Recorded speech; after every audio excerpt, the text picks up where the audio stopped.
नमस्कार। आप सभी का इस कथा पटल कुछ किस्से कुछ कहानियों पर स्वागत है। दोस्तों, आज के अंक में लेकर आई हूँ आप सभी के लिए लोकप्रिय प्रख्यात लेखिका शिवानी की कहानी, जिसका शीर्षक है श्राप। शिवानी, जिनको हिंदी साहित्य से इतर क्षेत्रों में भी काफी पढ़ा गया और काफी सराहा गया। शिवानी की कहानियां मार्मिक संवेदनाओं से भरपूर होती हैं।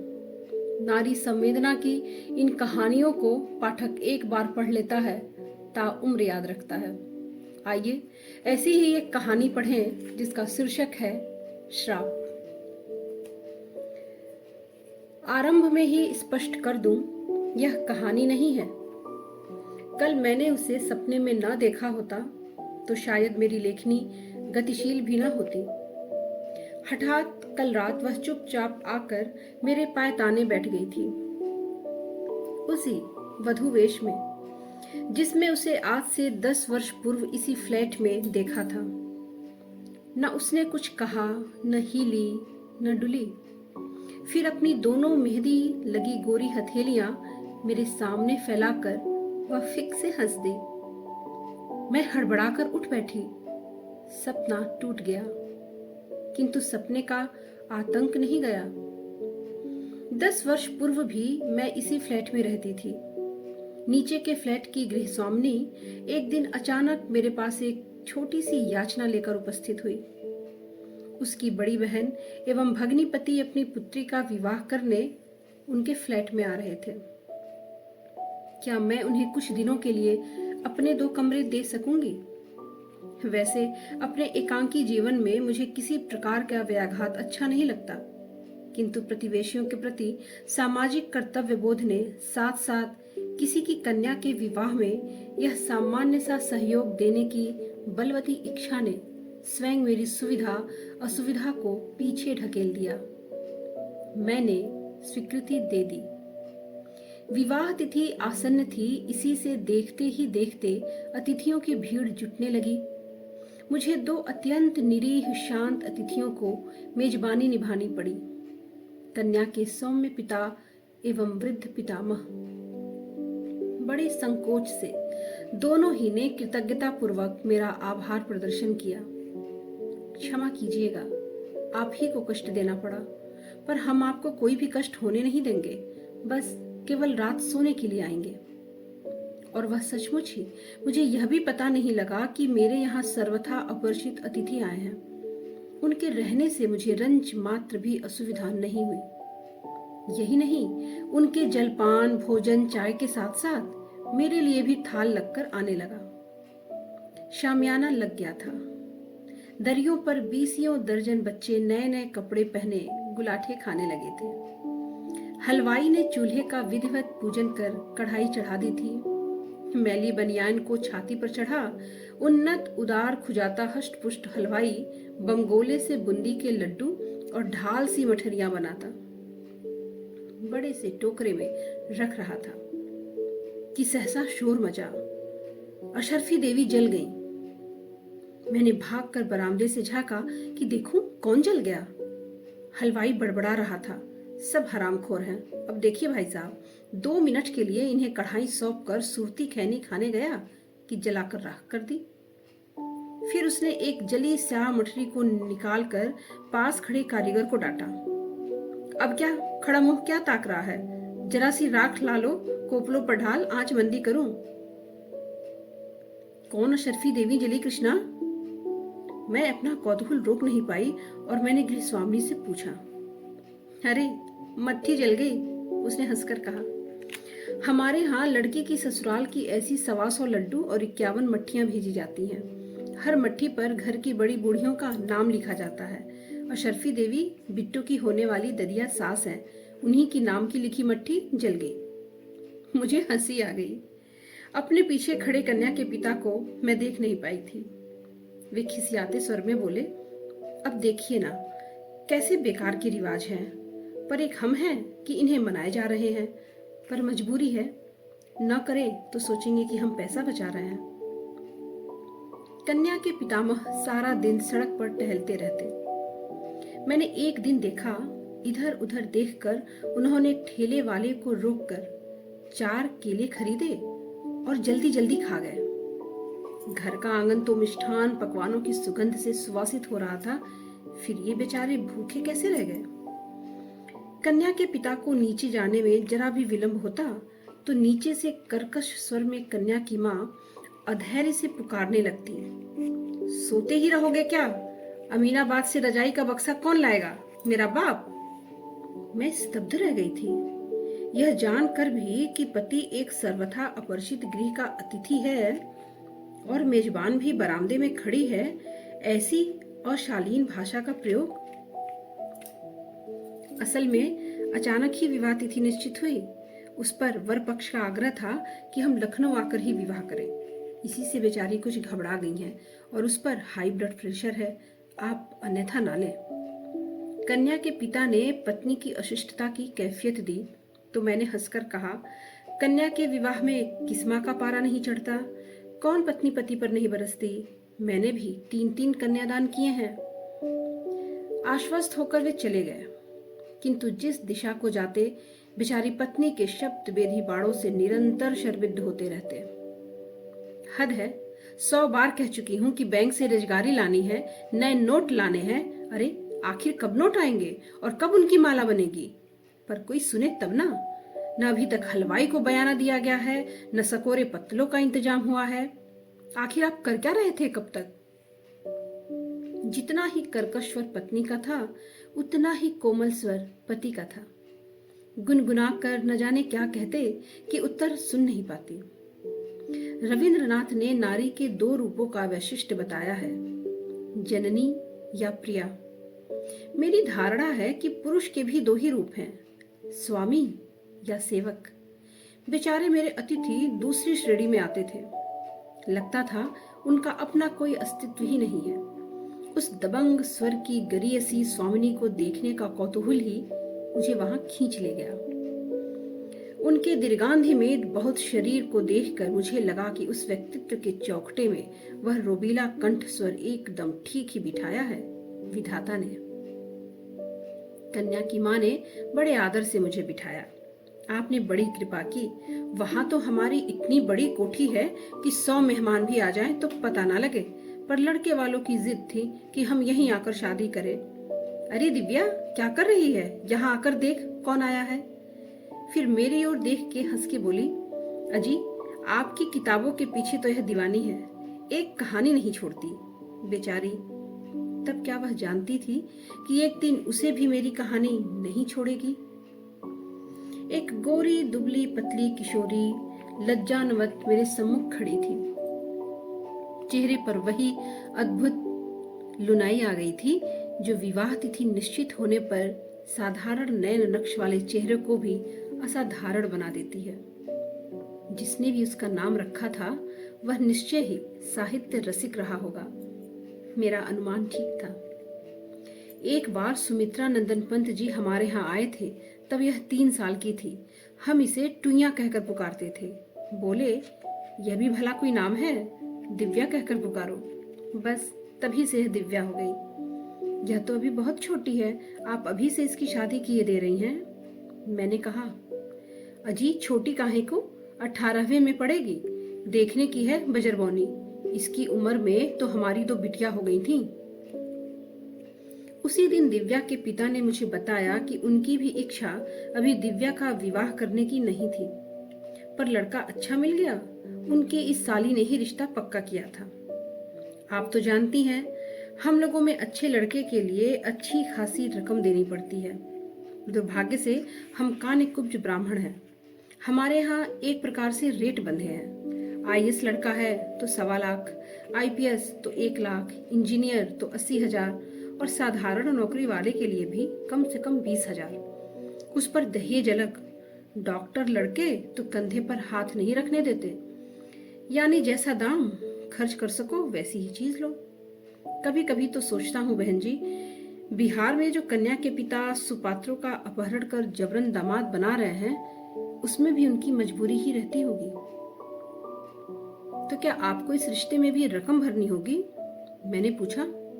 और नहीं तो क्या, पर ये लोग शरीफ हैं, इन्हें लड़की पसंद है। कहा है कुछ नहीं मांगेंगे, हम अपनी बिटिया को जो देना चाहें दे दें। बड़े गर्वजन्य संतोष से उनका शांत चेहरा दमक उठा। बेचारे शायद इस कटु सत्य से अनभिज्ञ थे कि मुंह से कुछ न मांगने वाले ही कभी कभी मुंह खोलकर सब कुछ मांगने वालों से भी अधिक खतरनाक होते हैं। लड़का चार्टेड अकाउंटेंट था, अपनी दो दो कोठियां थी। बड़ा भाई पुलिस का ऊंचा अफसर था, छोटा डॉक्टर। जैसे जैसे विवाह तिथि निकट आ रही थी, छोटे से फ्लैट में रौनक की गहमा गहमी बढ़ती जा रही थी। कभी ठेलों से सोफा पलंगों का जोड़ा उतारा जा रहा था, कभी स्टील की अलमारी, कभी फ्रिज। उधर घरातियों के बीसियों नखरे, कोई ठंडाई की फरमाइश कर रहा है, कोई लस्सी की। आंगन में पड़े कुर्सियों के स्तूप का शिखर मेरे फ्लैट की सरहद से सट गया था। बच्चों की चेंचे पेपे, स्त्रियों का कलरव संध्या होते ही और घनीभूत हो उठता। उधर कन्या के ताऊ ताई बुलंद शहर से अचानक उस समय आ टपके जब उनके आने की आशा त्याग दी गई थी। कभी कभी नीचे चल रहे दो बहनों के वार्तालाप का स्वर बड़े दुस्साहस से मेरे कमरे की दीवारों को भेद कर चला आता। स्पष्ट था कि कन्या की जननी और ताई के संबंध सुविधाजनक नहीं थे। अरे आज तक कोई जेठानी देवरानी का सुख देख सुखी हुई जो हमारी महारानी होंगी? कन्या की माँ एक दिन कह रही थी। बोलेंगी तो लगेगा शहद घोल रही हैं, पर बस चले तो हमारा कलेजा निकाल चबाए धारें। मैं सोचती हूँ नारी स्वभाव की जितनी अभिज्ञता विवाह आदि अनुष्ठानों में बटोरी जा सकती है, उतनी शायद जीवन भर इधर उधर विभिन्न ग्रहों के अंतरंग कक्षों में झांक झोंक कर नहीं बटोरी जा सकती। मैं देख रही थी कि जहां आमोद प्रमोद, खिलाने पिलाने, नाचने गाने की भूमिका संजोई जाती, झट से मुंह लटकाकर कन्या की ताई छत के मुंडेर पकड़ ऐसे खड़ी हो जाती जैसे वह किसी अपरिचित परिवार की भूल से न्योती गई अतिथि हो। कोई भी देखकर बता सकता था कि गृह की वह साज सज्जा, वृहद सुनियोजित आयोजन, बिजली की जगमगाहट, कन्या के चढ़ावे में आने वाले गहनों का सुना सुनाया लेखा जोखा ताई की छाती पर बीसियों विषधरों को लौटा रहा है। उधर कन्या की माँ कमर में आंचल खोले विवाह के कर्म क्षेत्र में अकेली डटी थी। कभी पति पर चिंघाड़ती, कभी हलवाइयों पर, और संध्या होते ही ढोलक लेकर बैठ जाती। यही नहीं, एक बार नाचने को कहा तो चट घुंघरू बांध ऐसा थिरकी कि क्या ही कोई बाई भी नाचेगी। विवाह का एक ही दिन रह गया था। अचानक मेरे लिए नीचे से बुलवा आया। मैं जल्दी नीचे चली आऊं, वरपक्ष के अतिथि दहेज सामग्री का अवलोकन करने आ रहे हैं। यह भी उनके यहाँ की एक विशिष्ट अनिवार्यता थी। देखकर यदि कुछ फेरबदल करना हो तो कन्या के पिता को वही करना होगा। मैं नीचे गई और करीने से सजे विभिन्न उपकरणों को देखती ही रह गई। कौन सी ऐसी वस्तु थी जो बेचारे निरीह पिता ने नहीं जुटाई थी? साड़ियों का स्तूप, टेलीविजन, फ्रिज, इस्त्री, बर्तन, रेशमी रजाइयां, लट्ठे मलमल के थान, गैस का चूल्हा, सिलेंडर, बिजली के पंखे। इतने ही में अचानक स्त्रियों की भीड़ में भगदड़ मच गई। आ गए कहती कन्या की माँ सिर पर आंचल खींच द्वारपाल की मुद्रा में सतर्क खड़ी हो गई। कहाँ गई वह तेजस्वी मुख मुद्रा और थानेदार का वह रोबीला कंठस्वर? वह है नीली कमीज वाला। अरे नहीं, वह तो छोटा भाई है। तब कौन? अजी वह है चिचकरू दाग वाला। हाय राम, यह तो 2 बच्चों का बाप लग रहा है। विभिन्न फुसफुसाहटों के सूत्र से मैंने भी दुल्हे को पहचान लिया। तब क्या सचमुच इसी अंधे के हाथ बटेर लगी थी? कहाँ दिव्या और कहाँ यह? किसी मांसहीन कंकाल को ही जैसे किसी ने पहना उड़ा के भेज दिया था। हाथ में छड़ी लिए पगड़ी बांधे ससुर ऐसे चले आ रहे थे जैसे कोई राज प्रमुख प्रजा के बीच से गुजर रहा हो। देखिए समझी जी, साड़ियों के स्तूप की ओर वर के पिता ने छड़ी घुमाई। हमारे घर की रुचि जरा सुफियानी है।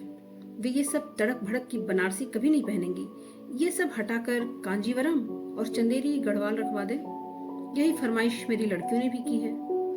छड़ी से उन्होंने साड़ियों को ऐसे उथल पुथल दिया जैसे कोई स्वास्थ्य निरीक्षक सड़क की पटरी पर सड़ी गली सब्जी या खुले कटे तरबूज का ठेला उलट देता है। मुझे बहुत बुरा लगा। यह भी कोई तरीका है? कन्या पक्ष के इतने अतिथियों के सामने कन्या के पिता का ऐसा अपमान? अलग ले जाकर भी तो कह सकते थे। कन्या के पिता अंत तक हाथ जोड़े ऐसी व्यर्थ कृतज्ञ मुस्कानें बिखेरते रहे जैसे कह रहे हों, आपकी जूती और मेरा सर। चलते चलते सहसा वर के पिता मुड़े। हमने तो आपसे कह ही दिया है, हम कुछ नहीं लेंगे। द्वाराचार में हमारा और हमारे अतिथियों का स्वागत ठीक ठाक रहे, बस इसी का ध्यान धरिएगा। बस इस आदेश के गूढ़ार्थ को बेचारा कन्या का पिता ग्रहण नहीं कर पाया। स्वागत तो अच्छा ही किया। अतिथियों के कंठ में अजगर से फूलों के हार भी पड़े, गुलाब जल का छिड़काव भी हुआ। वर के लिए कहीं से मर्सिडीज भी मांगकर फूलों से भरपूर सजाई गई। आमिष निरामिष व्यंजन, विदेशी सुरा के क्रेट क्या नहीं किया बेचारे ने। लड़की विदा होने लगी तो माँ और मौसी को रोते रोते गश आ गया, पर पिता हाथ बांधे समधी के सामने ऐसे खड़े हो गए जैसे दीनहीन चौकीदार हों। एक ही रात में उनका दमकता चेहरा स्याह पड़ गया। आप लोगों के स्वागत में कोई त्रुटि हुई हो तो क्षमा करें, उन्होंने धीमे स्वर में कहा। समधी की आंखों से अभी तक रात की खुमारी नहीं उतरी थी। काले चेहरे पर आरक्त आंखें इंजन के अग्नि स्तूप सी चमक रही थीं। एक ही आनंद को दशानन की अहंकारी मुद्रा में हिलाते हुए बोले, क्या त्रुटि रह गई है? यह भला हम अपने मुंह से क्या कहें? हम तो आपके मेहमान हैं। पर हाँ, यह जो 500 आपने द्वाराचार में रखे हैं, यह लीजिए। इन्हें आप हमारी ओर से नाई धोबी महरी और सालियों को बांट दें। अपमान से कन्या के पिता का चेहरा स्याह पड़ गया। मैं वहीं खड़ी थी। एक क्षण को उस निरीह व्यक्ति का अपमान स्वयं मेरा अपमान बन गया। जी में आया नोटों की गड्डी जिसे वर के पिता बरबस अपने हाथों में ठूंस रहे थे, छीनकर उन्हीं के मुंह पर दे मारूं। पर मुझे किसी के व्यक्तिगत कर्म क्षेत्र में कूदने का अधिकार ही क्या था? रात को वे नित्य की भांति चुपचाप अपने कमरे का ताला खोल रहे थे कि मैं टेलीफोन की घंटी सुनाने आई। उन्होंने निरीह दृष्टि से मुझे देखा और सर झुका दिया, जैसे दोपहर की उस भद्दी घटना का समग्र दायित्व उन्हीं का हो। चलिए, सब कुछ निर्विघ्न संपन्न हो गया। आपको बधाई भी नहीं दे पाई। वे एक पल को चुप खड़े थे, फिर रूंधे गले से बोले, आप तो सब सुन ही रही थी। कैसे विचित्र लोग हैं। पहले स्वयं कहा कि कुछ नहीं लेंगे, केवल कन्या के हाथ पीले कर उन्हें सौंप दें, और अब चलते चलते पैतरा बदल लिया। मुंह खोलकर कहते तो हम उनकी वह मांग भी पूरी कर देते। अब दिव्या की चिंता लगी रहेगी, बहुत भोली है वो। मैंने पूछा, आज पिताजी नहीं आए? पिताजी ने वह सब नाटक देखा तो नाराज होकर कानपुर वापस लौट गए। बोले, कसाई को गाय थमाना हमने नहीं सीखा, तुम और बहू ही यह लेन देन निभाते रहो, हम तो चले। आप चिंता ना करें, सब ठीक हो जाएगा। ऐसी सुंदर लड़की है आपकी, गुण रूप देखकर अपनी सभी मांगे वे लोग भूल जाएंगे। अब कभी कभी सोचती हूँ, नारी होकर भी मैं उन्हें एक नारी के प्रति हो रहे अन्याय का विरोध करने को क्यों नहीं उकसाई। क्यों नहीं कह सकी कि जो सगाई में ही ऐसे नीच लोलुप स्वभाव का परिचय दे गया, उसे क्यों अपनी कन्या सौंप रहे हैं आप? अभी क्या बिगड़ा है, तोड़ दीजिए सगाई। विवाह हुआ था और बड़ी धूम से हुआ था। इसी से थकान उतारने में भी कन्या पक्ष को 3-4 दिन लगे। और फिर अचानक एक दिन कन्या के पिता मुझसे विदा लेने आए। उसी दिन साली के हाथ से डेरा डंडा उखाड़ वह प्रवासी परिवार चला गया। मैं उन्हें पहुंचाने बाहर तक जाकर लौट रही थी कि देखा उनकी दीवार पर 2 दुबली पतली हल्दी सनी हथेलियों की छाप बनी है। हमारे यहाँ ससुराल जाने से पहले लड़की ये छाप मायके की दीवार पर लगा जाती है, दिव्या की मौसी ने कहा।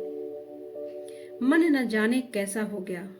क्या पुत्री की यह स्मृति चिन्ह सदा अम्लान रह पाएगा? धीरे धीरे प्रत्येक वर्ष की पुताई के साथ साथ वह छाप धुंधली पड़ती पड़ती रेखा मात्र रह गई। दिव्या के मौसा की बदली हुई, वह दूसरा परिवार आ गया। उन्होंने दीवार पर डिस्टेम्पर करवाया और पूरे फ्लैट का नक्शा ही बदल दिया। एक दिन दिव्या की मौसी मिल गई। दिव्या कैसी है? मैंने पूछा। उस मासूम चेहरे को मैं भूल नहीं पाई थी। वह अब कहाँ है? एक लंबा सांस खींचकर उन्होंने कहा, क्या? विवाह के 4 ही महीने बाद गैस पर खाना बना रही थी, नायलॉन की साड़ी पहने थी, आंचल में आग लगी, मिनटों में ही झुलस गई, दूसरे ही दिन खत्म हो गई। भारी मन से वह घर लौटी। दीवारी देखते ही वे धूमिल हथेलियां जैसे वह खोलकर मेरे सामने खड़ी हो गई। पर क्या सचमुच ही उसका आंचल अनजाने में आग पकड़ बैठा था? उसकी विदा के क्षण उसके ससुर का उग्र कंठ स्वर फिर कानों में गूंज उठा। क्या त्रुटि रह गई है, यह भला हम क्या बताएं? उसी त्रुटि को बताने तो नहीं उस दशानन ने उस फूल सी सुकुमार लड़की की हल्दी लगी हथेलियों की छाप सदा सदा के लिए मायके की दीवार से नहीं मिटा दी? पर ऐसा कुछ हुआ होता तो उसकी मौसी कुछ तो बताती। पर जो मौसी न कह पाई, वह स्वयं उसकी मां आकर बता गई। किसी वकील की राय लेने लखनऊ आई थी। मुझसे मिलने भी चली आई। मुझे देखते ही रोने लगी। आपके ऑटोग्राफ लेगी कहती रही। शादी के भंभड़ में सब भूल गई। मार डाला कसाईयों ने। मैं भी नहीं छोड़ूंगी। मेरी कोख बलबला रही है बहन। खबर पाते ही मैं अस्पताल भागी। लड़की वहां तड़प रही थी। बहन ने कहा, जीजी तुम मत जाओ, देखा नहीं जा रहा है। पर मैंने उसे धकेल दिया। उफ, मेरे सोने की छड़ी जलकर कोयला बन गई थी। थोड़ा थोड़ा होश था। मैंने पूछा, बेटी कैसे हुआ यह? बोली, अम्मा हुआ नहीं, किया गया। और बस आंखें पलट दी। न वहां उस बयान का साक्षी था, न नर्स, न डॉक्टर। हाँ, एक साक्षी थी, स्वयं मेरी सगी बहन। वह भी मुकर गई। मैंने चीख चीख कर कहा कि मेरी बेटी जली नहीं, उसे जलाया गया है। वह मुझसे स्वयं कह गई है। पर मेरी ही सगी बहन ने मेरा मुंह दाब दिया। क्या कह रही हो जीजी? दिव्या खाना बनाने में जली है, उसे किसी ने नहीं जलाया। तू झूठी है। तेरे पति भी पुलिस के अफसर हैं और दिव्या का जेठ भी। तुम्हारी बिरादरी हमेशा अपने पेशेवर को ही बचाती है। तूने ही यह रिश्ता उन कसाईयों से पक्का किया था। पर बहन, मेरी सगी बहन ही मुझसे नाराज होकर घर चली गई और तब से दर दर भटक रही हूं। कहीं तो न्याय की भीख मिलेगी।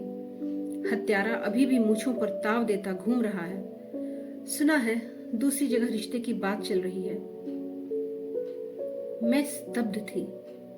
वह आंखें पोंछती उठ गई। और इसी से मैं आपके पास आई हूं। कृष्णा के यहाँ नहीं गई। फोन किया तो बोली, जीजी तुमने पुलिस केस किया तो हम तुम्हारी मदद नहीं कर पाएंगे। जो हुआ उसे भूल जाओ। भूल जाऊं? 10 महीने जिसे गर्भ में रखा, पाला पोसा, जिस अनजान खूंटे से बांधा, वही गाय सी जो बंधा गई, उसे भूल जाऊं? मैंने भी श्राप दिया है बहन। जैसे उस कसाई ने मेरी बेटी को जलाया है, वैसे भी वह भी तिल तिल कर जले। उनकी आंखों से जैसे आग की लपटें निकल रही थी। सच्चे हृदय से निकली बद्दुआ कभी व्यर्थ नहीं जाती। वर्षों पूर्व ऐसे ही श्राप को फलीभूत होते मैंने स्वयं देखा है।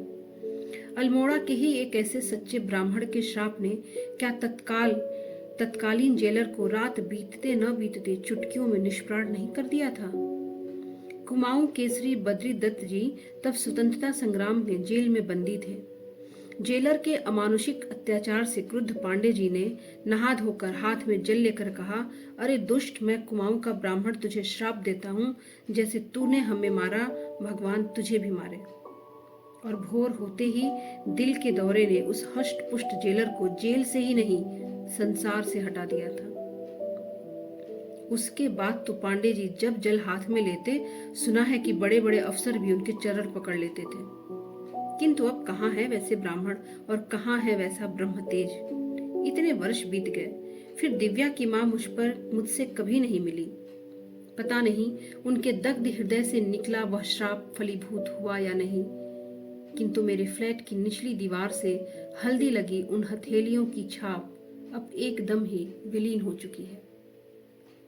दोस्तों, आशा करती हूँ कि शिवानी की इस कहानी से हमें कुछ चिंतन के लिए प्रेरित किया होगा। अभी भी हमारे समाज के ऐसे बहुत से मुद्दे हैं, ऐसे बहुत से विषय हैं जिन पर गंभीरता से सोचा जाना चाहिए। उन कुरीतियों को, इन गलत परंपराओं को अब समाप्त करने की दिशा में कदम उठाने चाहिए। आशा करती हूँ कि आपको यह कहानी पसंद आई होगी। नमस्कार। कथा सुनने के लिए आप सभी का बहुत बहुत आभार।